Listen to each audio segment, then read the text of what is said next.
Good morning. Welcome back to Pastor's Morning Walk. It's, as you can see, a bright fall morning. Nice and cold. Probably the coldest day this season. Looking forward to running in the cold. On our way to school. And we are at the end, or the beginning, of a new week after an excellent first day in the Lord's house.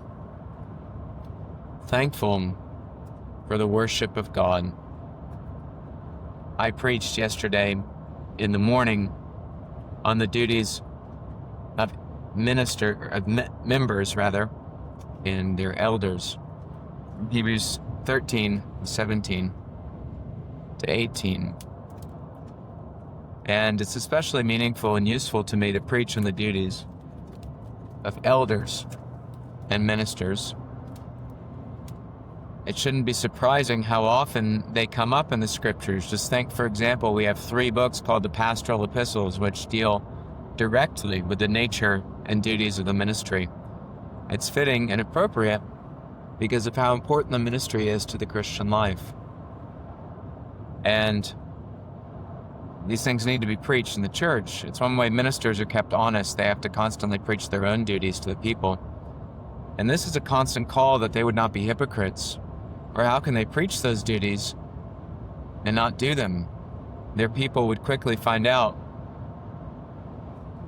that the ministers are not qualified. So pray for faithfulness to preach these duties. Pray for faithfulness, more importantly, to do them.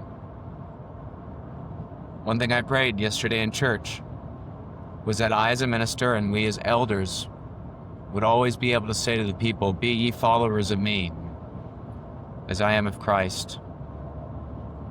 It's a solemn duty, and it motivated me in my prayers this morning. It is a matter of great fear that I or any minister would ever be an occasion of stumbling for the people of God by our hypocritical behavior. It should strike terror in the hearts of a godly minister. What Christ says about the Pharisees in Matthew 23, verse 2, they sit in Moses' seat, so do what they say, that is, insofar as they agree with Moses. But do not do what they do. They preach, he explains, and do not practice. God forbid it. In the afternoon, in God's providence, a very similar sermon came from Titus 1:7 on the need for the elder to be blameless as a steward of God. And we got into many details, and I applied them to both elders and people. One was dealing with 2 besetting sins of Americans: a love for money, that is, a devotion to filthy lucre, as the text says, a good reminder that the love of money is the root of all evil. And I reminded them that it's possible to love money, and even as a poor man, you don't have to be rich to love money. We need to keep our life free from it, especially in the eldership and ministry. But then also a lack of temperance. Temperance is required of the elder.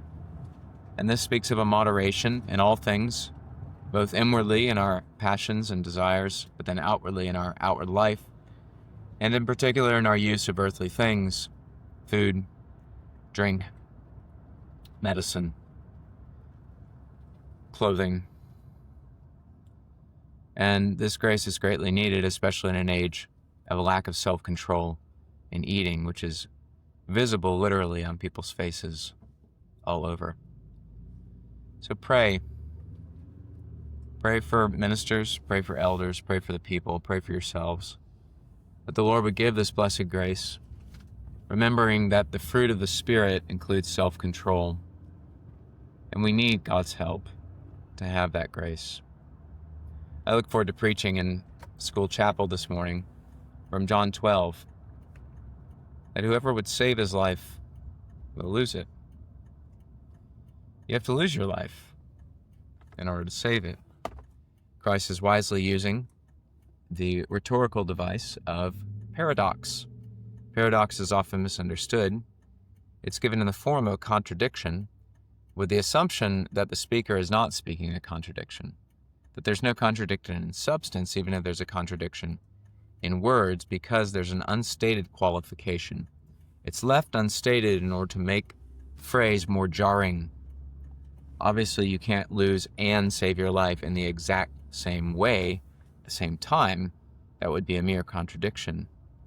But it demands of us to exercise our minds to recognize what Jesus is speaking of.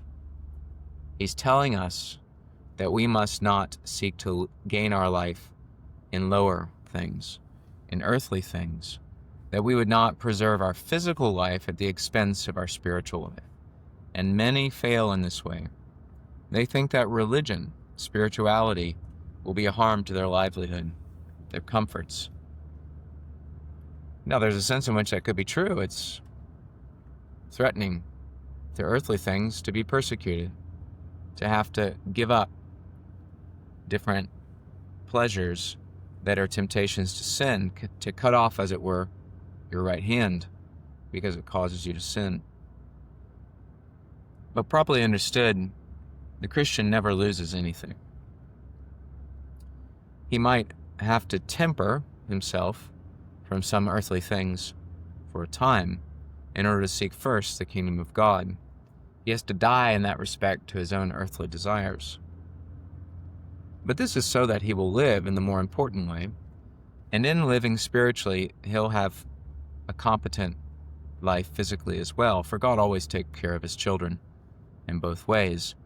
And heaven, the consummation of every blessing, will include earthly, or we should say physical, blessings. Just think of the physical resurrection promised to all believers, a body free from sin and all weakness. God is not going to withhold any good gift from his children. Psalm 128 speaks of blessings upon those that fear him in their family life, their wife, their household, their children, their work, as well as in their life within the church. We should not think that God would do otherwise, but this has to be seen by faith. So do not make a false calculation. Do not hedge your bets, as it were, and make sure you keep a little bit of earthly life as a first priority, just in case your spiritual sacrifices prove in vain. That's not living by faith. It's not seeking first the kingdom of God. It is trying to live in the evil sense, to keep your life in a way that Christ forbids. Rather, you should lose your life in that respect, losing it by refusing to seek this life first. Seek the next life, seek heavenly life, and you'll have earthly life as well. God will take care of you. May the Lord bless you today.